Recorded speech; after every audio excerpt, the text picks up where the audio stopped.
Bom dia, queridos alunos do itinerário CAUNI em Geografia do terceiro ano.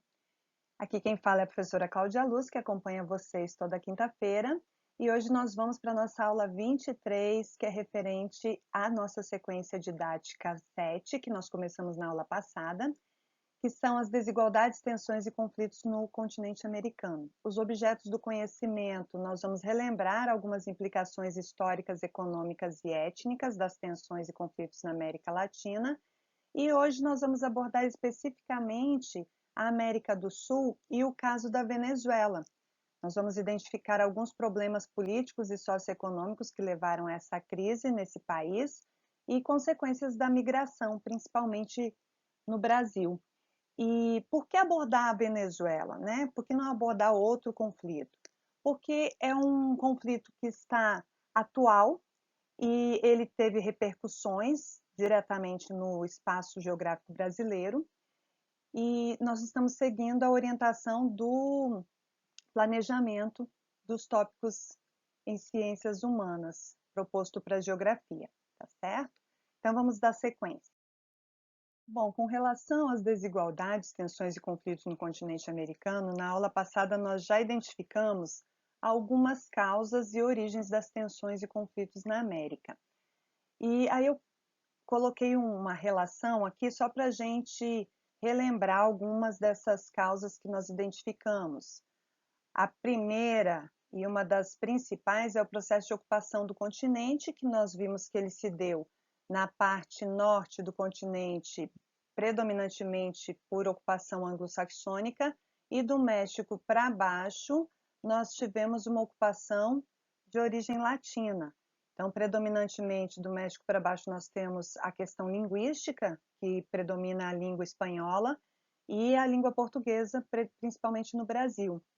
E na América do Norte, nós tivemos predominantemente uma colonização de origem inglesa, mas também teve a colonização de origem francesa em parte do Canadá. Então, isso vai ocasionar algumas tensões e conflitos, principalmente questões separatistas e nacionalistas. As desigualdades socioeconômicas também, se nós compararmos a América anglo-saxônica com a América Latina, na aula passada eu identifiquei alguns indicadores com relação a essa diferença, e eu quero reforçar o seguinte: na aula passada eu comparei basicamente a América anglo-saxônica, Canadá e Estados Unidos, com países da América Latina. Só que os países que nós comparamos na aula passada são, dentro do contexto da América Latina, considerados países emergentes. Então, se você comparar com outros países da América Latina que não sofreram um processo de industrialização efetiva, por exemplo, nós vamos ter mais desigualdades ainda dentro desse espaço geográfico que compõe a América Latina. Então, aquela comparação que eu fiz na aula passada não são os países com piores indicadores dentro da América Latina, e sim os países de destaque.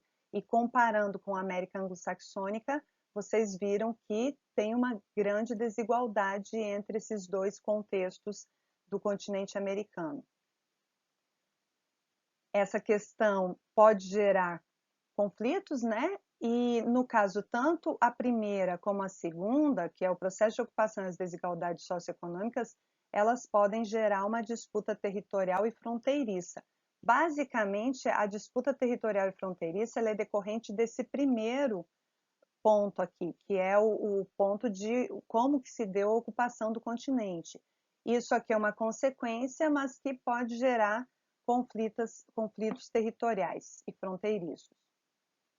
Diferenças étnico-culturais, vocês podem ver que uma causa ou origem, ela está relacionada com a outra, né? Os movimentos separatistas, como eu já falei, que muitas vezes são decorrentes desse processo de ocupação do território. Os movimentos nacionalistas, geralmente, eles são motivados por essas questões nacionalistas, por essas questões separatistas.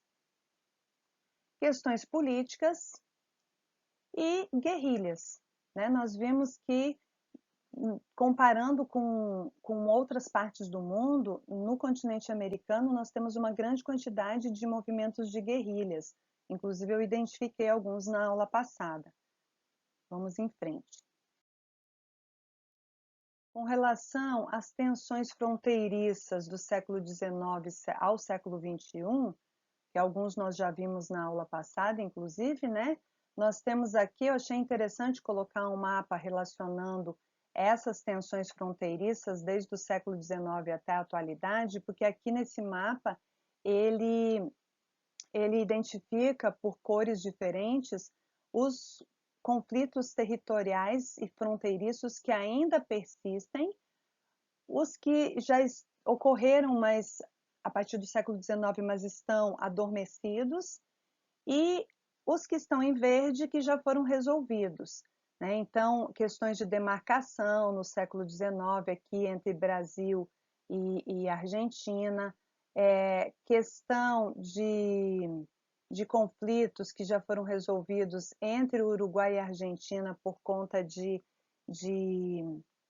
produção de celulose, essa questão entre a Bolívia e o Paraguai, disputa por essa região chamada de Gran Chaco, que é uma região pantanosa aqui, né, entre a Bolívia e o Paraguai, e a questão do Acre, entre Brasil e Bolívia, que o Acre foi anexado ao território brasileiro. Com relação às questões que elas são conflituosas, mas elas estão adormecidas, não foram resolvidas, mas elas não estão persistentes na atualidade, nós temos algumas relacionadas à demarcação de fronteiras aqui entre o Equador e o Peru. Essa questão aqui também de demarcação de fronteiras entre as Guianas e o Suriname, e o que está persistente ainda são algumas questões aqui na fronteira da Venezuela com a Colômbia, essas questões relacionadas à fronteira, elas permanecem até hoje, entre a Guiana também e a Venezuela, o Golfo da Venezuela, que é uma disputa permanente com relação à navegação dessa área entre Venezuela e Colômbia, e aqui na América Central nós também temos alguns conflitos que ainda são permanentes. Para reforçar isso, né, eu coloquei esse trecho que fala que as tensões fronteiriças entre os países da América Latina nos séculos 20 e 21 decorreram principalmente de questões de demarcações territoriais imprecisas, realizadas ainda lá no século XIX, quando os países obtiveram o processo de independência em relação às suas metrópoles. Então, muitos desses conflitos que persistem até hoje, ou estão adormecidos, ou mesmo aqueles que já foram resolvidos, muitos deles foram motivados por problemas de demarcação a partir do processo de independência dessas antigas colônias em relação às suas metrópoles. Tratando especificamente da América do Sul, eu achei importante colocar um mapa novamente. Esse mapa é um pouco diferente do mapa que nós usamos na aula passada, quando mapeamos alguns conflitos da América do Sul, porque ele traz algumas informações em maior destaque aqui, né? Ele identifica dentro dos quadrinhos aqui qual a região onde está identificada, e na legenda ele identifica com essas bolinhas laranjas os conflitos relacionados a demarcações de fronteira, que alguns estão persistentes até hoje, como nós vimos no mapa anterior, a conflitos ambientais, que está relacionado aqui à foz do Rio Uruguai, na bacia do Rio da Prata, questões fronteiriças, questões energéticas e conflitos geopolíticos. Para enfatizar ainda mais, eu achei importante colocar essa tabela onde ele identifica os países envolvidos na região de conflito, o tipo de conflito e algumas observações. Essa área aqui, por exemplo, toda identificada na cor azul, ela está identificando uma área de conflito geopolítico, que envolve a Amazônia Legal, os estados que formam a Amazônia Legal no Brasil. E por que um conflito geopolítico? Porque tem a ver com questões de soberania. Vocês sabem que a Amazônia ela não se limita aqui somente ao território nacional, ela também abrange áreas desses países fronteiriços com o Brasil. Então, isso gera questões relacionadas à soberania dos recursos que estão presentes na floresta amazônica. Então, tem questões envolvendo biodiversidade, questão também de fronteira aqui, né, com relação a narcotráfico, então, biopirataria. Então, tem várias questões que envolvem essa área aqui e acaba sendo um conflito geopolítico permanente. Como nosso objeto de estudo é a Venezuela hoje, a América do Sul, mas basicamente a Venezuela, aqui nós temos duas áreas, ó, demarcação e controle fronteiriço permanente, aqui nós vimos no mapa anterior, né, que são conflitos que permanecem em toda a fronteira entre Venezuela e Colômbia. Foi agravado pela crise na Venezuela por conta dos fluxos migratórios, e aqui nessa área, por conta da navegabilidade dessa região aqui entre Venezuela e Colômbia, e como a Venezuela ela tem a questão da produção de petróleo, a navegabilidade aqui para ela é estratégica. E entre a Venezuela e Guiana, que é uma área também que é uma área de litígio até hoje, né? Que aqui no norte da Guiana, mas a Venezuela reivindica essa área. Então vamos em frente. Como o nosso objeto de estudo hoje é a América do Sul, mas principalmente a Venezuela, é importante a gente localizar geograficamente ela dentro do contexto da América do Sul. E nós temos o mapa da América do Sul, o Brasil aqui na porção centro-leste, os países fronteiriços, a Venezuela é um dos países fronteiriços com o Brasil, e ela ocupa predominantemente essa porção setentrional da América do Sul. Ela faz fronteira com o Brasil, com a Guiana e com a Colômbia. Aqui ao norte ela é banhada pelo Mar do Caribe. Aqui só para destacar, né, dentro da América do Sul, a localização, no contexto mundial, a localização dela com relação aos outros continentes do mundo, e aqui o território da Venezuela, banhado aqui pelo Mar do Caribe, e a capital Caracas. Para nós entendermos um pouco sobre a importância estratégica da Venezuela e a questão do petróleo. A Venezuela ela foi um dos membros fundadores na década de 60 da Organização dos Países Exportadores de Petróleo. Ela faz parte até hoje. No continente americano, vocês podem ver que ela é o único membro da OPEP, no continente americano. O Equador já fez parte dessa organização, que ela funciona para controlar a produção e os preços do petróleo. Então, muitos classificam ela como um cartel. E atualmente ela é formada por 13 membros, a maioria aqui são membros do Oriente Médio e alguns países da África, e no continente americano, como eu já falei, somente a Venezuela.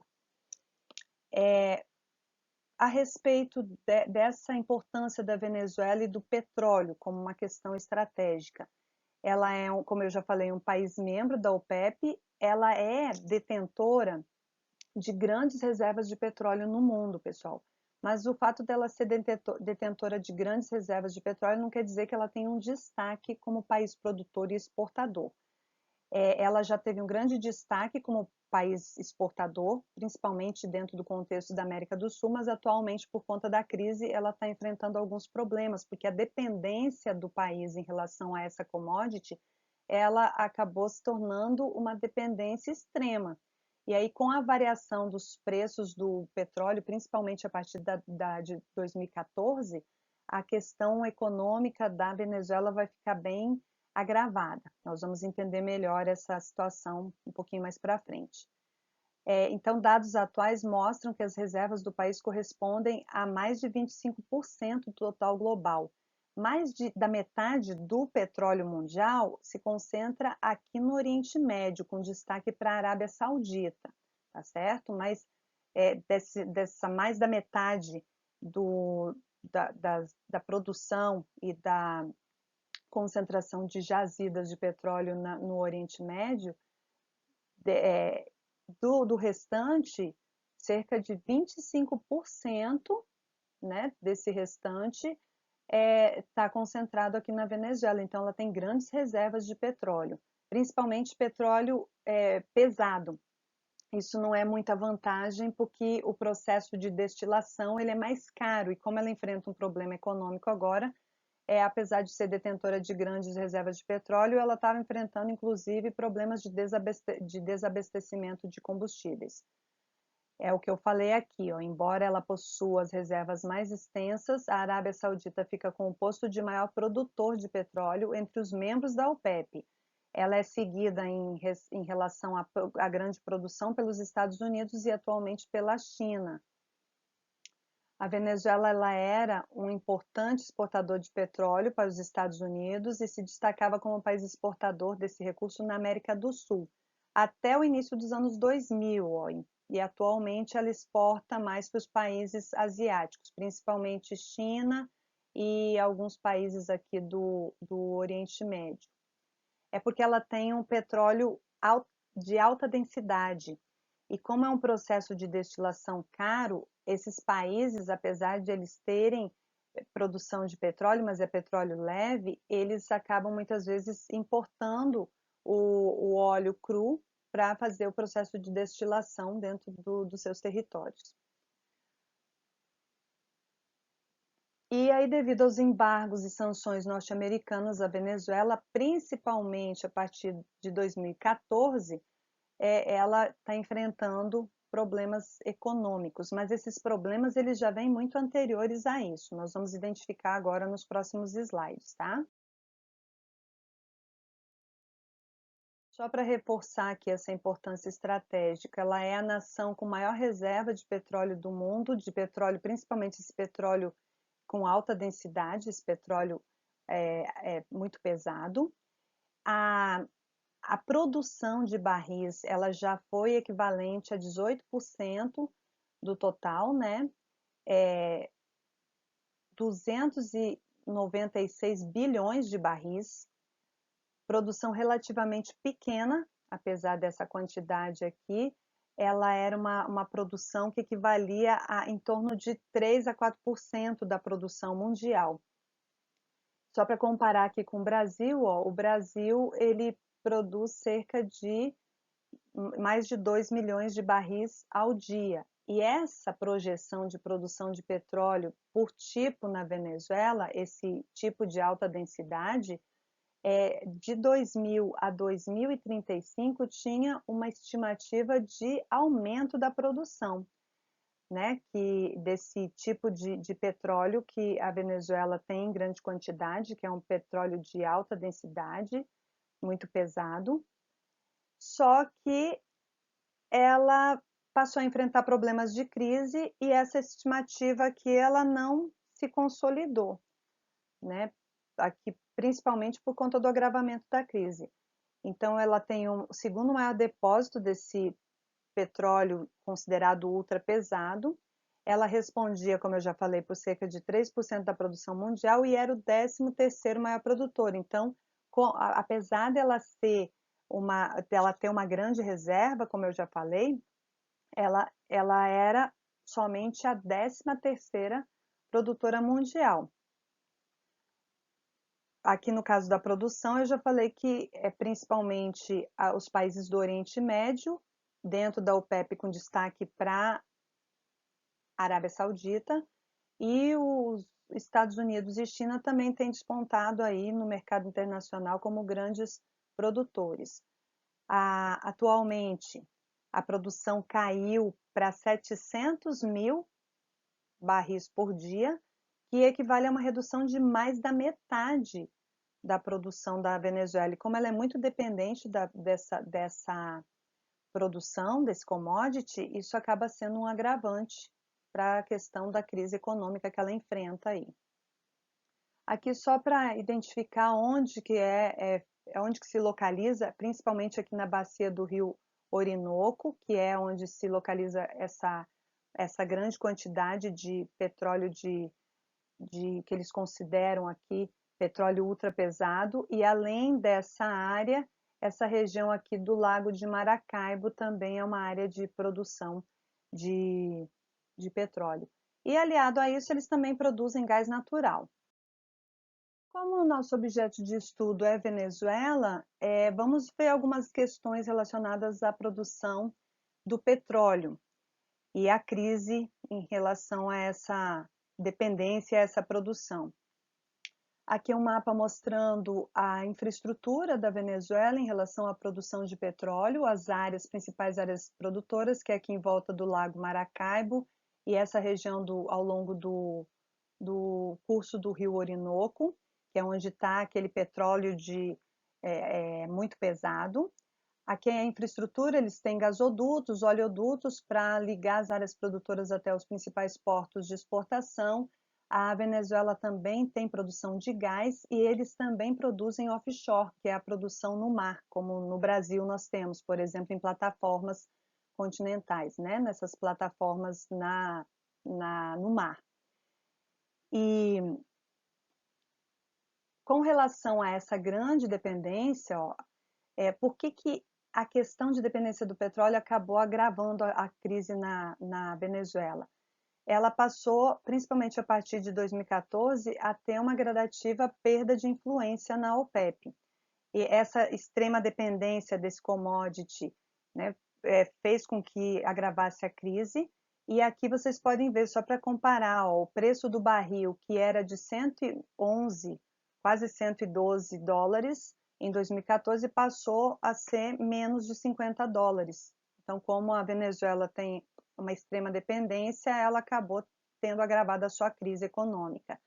E isso fez com que ela tivesse o agravamento da crise e essa desvalorização no preço do barril do petróleo no mercado internacional acabou acirrando a incapacidade de investir no aumento da produção por conta desse déficit orçamentário.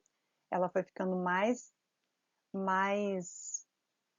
endividada ainda, e desde do governo, quando o antigo presidente Hugo Chávez, que morreu em 2013, mas ele assumiu o poder no final da década de 90, ele apresentou, o modelo administrativo chavista apresentou uma fragilidade, e ele foi se tornando, ele era extremamente populista, mas ele foi se tornando um ditador, né? Então, algumas restrições de direitos para a população e as mudanças na estrutura da empresa que produzia petróleo, né, se tornaram ineficientes desde que ele assumiu o poder no final da década de 90. O que comprova isso é a queda drástica aqui na produção de petróleo, desde 98 até 2018.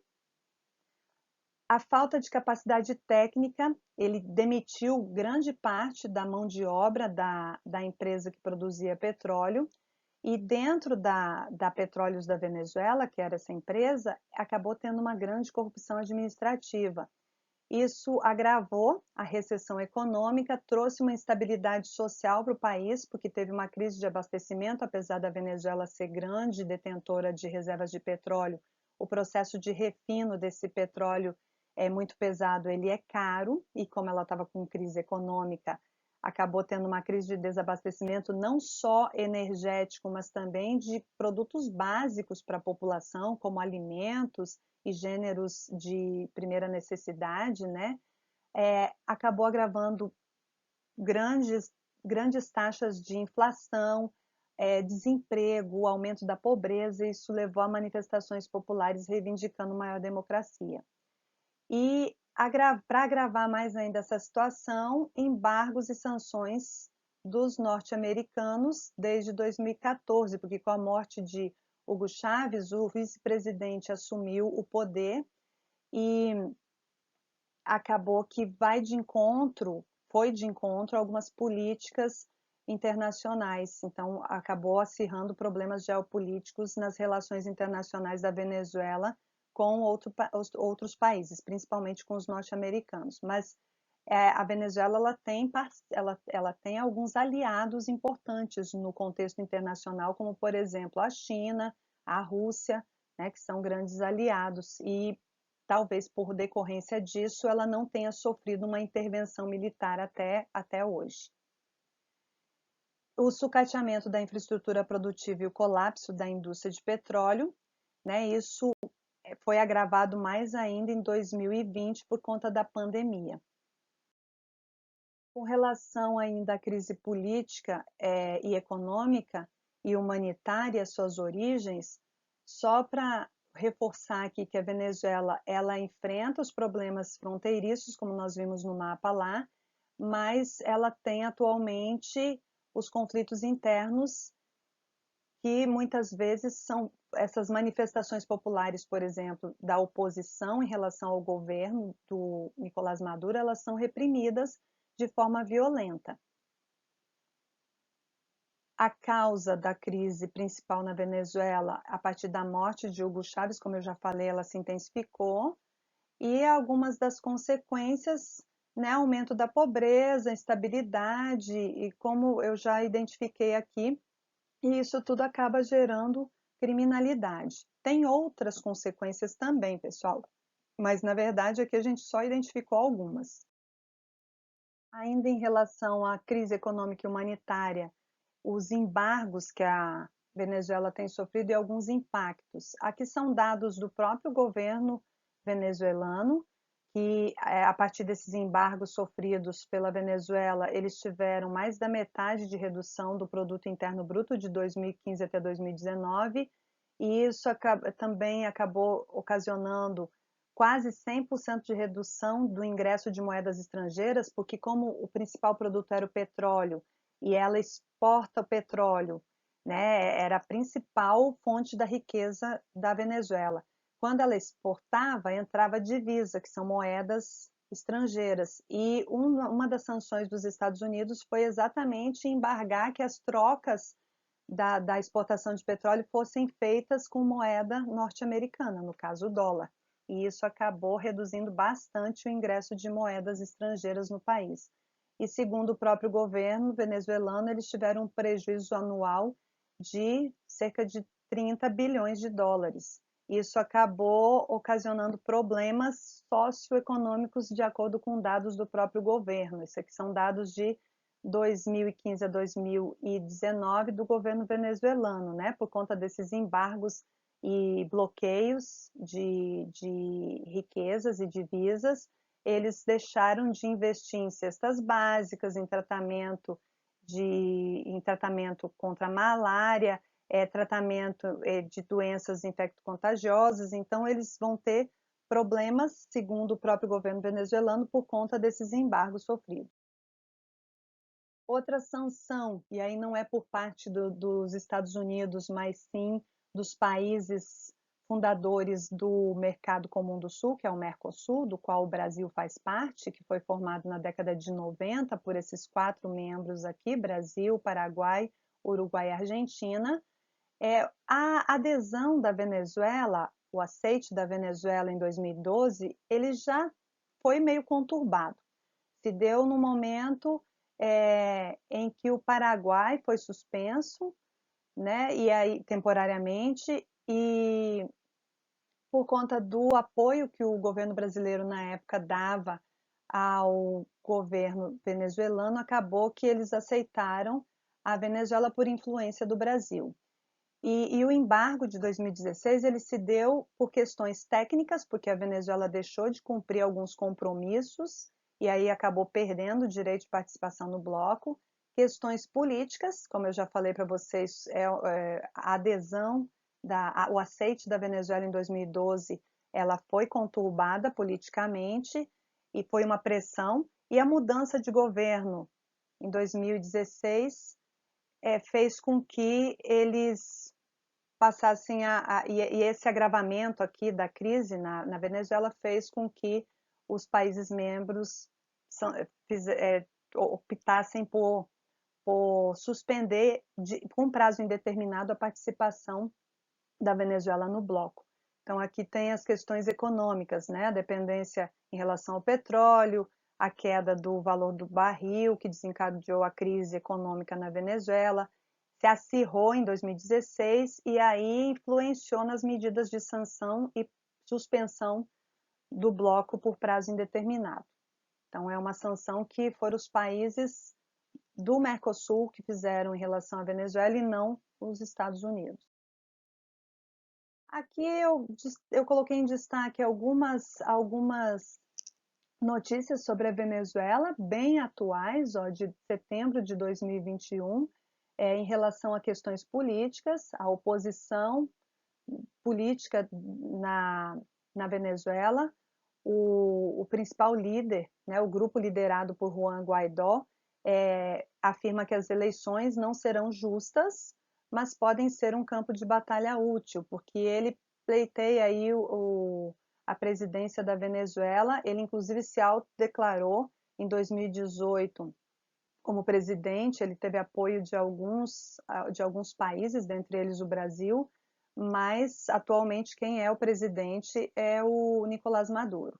Outra notícia aqui bem quentinha, né, de agosto de 2021, por conta da questão de crise econômica, a Venezuela vai cortar 6 zeros da moeda para tentar conter a inflação. Então eles estão com uma inflação vertiginosa e uma das medidas do governo vai ser cortar zeros da moeda para tentar barrar um pouco essa questão de inflação. O Brasil já tomou essa medida de cortar zeros da moeda, né? E aqui uma questão bem problemática, que é a questão dos refugiados na Venezuela. Com relação a esse assunto, nós vamos ver um pouquinho mais aqui nos próximos slides. Nós já estamos caminhando para o final, já está passando aqui um pouquinho do tempo, mas nesses minutinhos que restam eu vou falar a respeito dessa questão dos refugiados. Bom, e o que vem a ser um refugiado? Aqui tem refugiado de guerra, mas a definição serve para o que vem a ser um refugiado.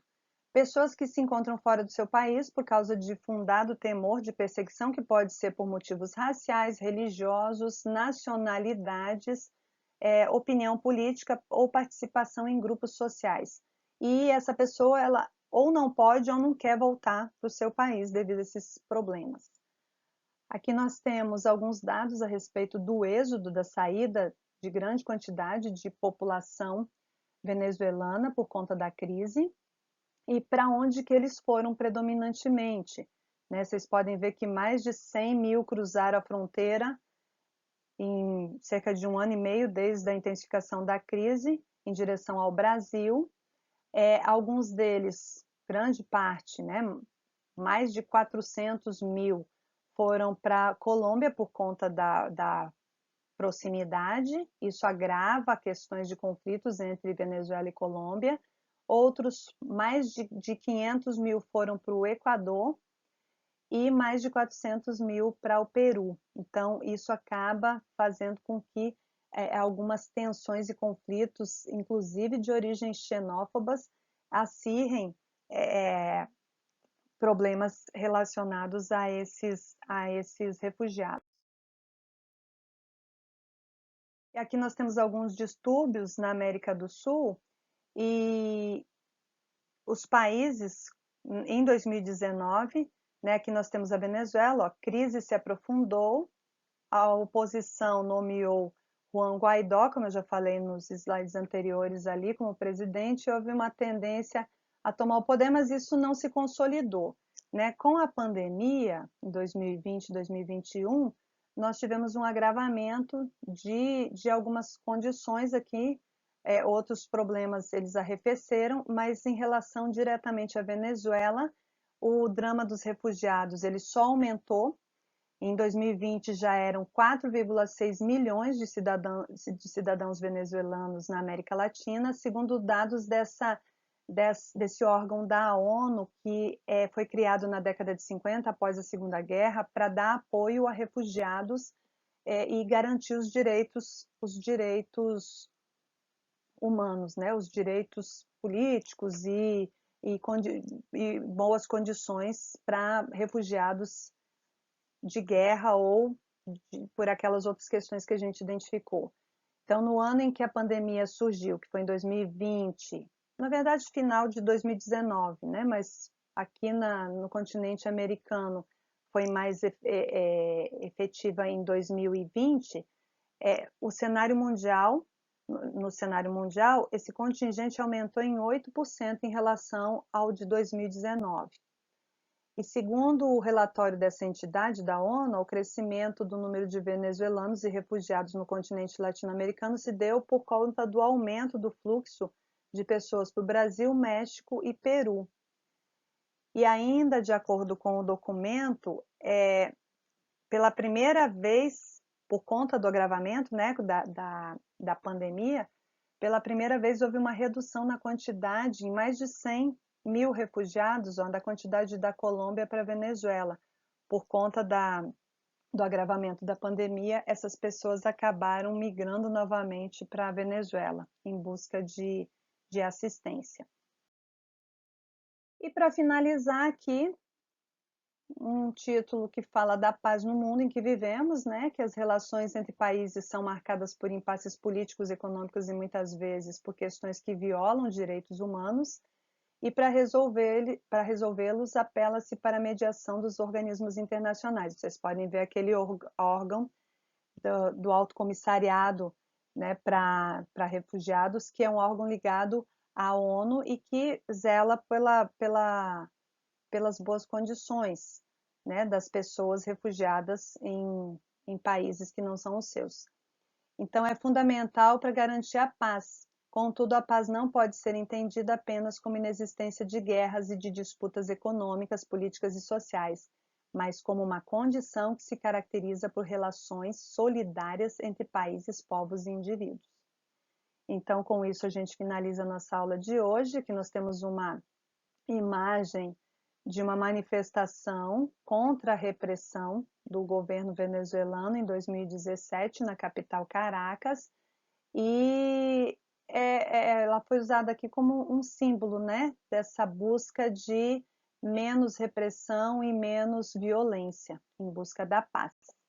E para não perder o nosso costume, as nossas orientações e referências de estudo, onde encontrar o conteúdo aqui nas nossas videoaulas, né, no nosso itinerário CAUNI, e no livro, como eu já falei na aula passada, no volume 3, unidade 9, nós temos o capítulo 27, que trata das desigualdades socioeconômicas, e o 33, que trata da América Latina, mas nós não temos especificamente no material didático de vocês um conteúdo direcionado especificamente para esses assuntos que nós estamos tratando aqui nas duas últimas aulas. Então, é fundamental que vocês revisem esse assunto aqui nas aulas, e na próxima aula a gente vai fazer alguns exercícios para fixar esse conteúdo, tá certo? Muito obrigada pela companhia de vocês e até semana que vem.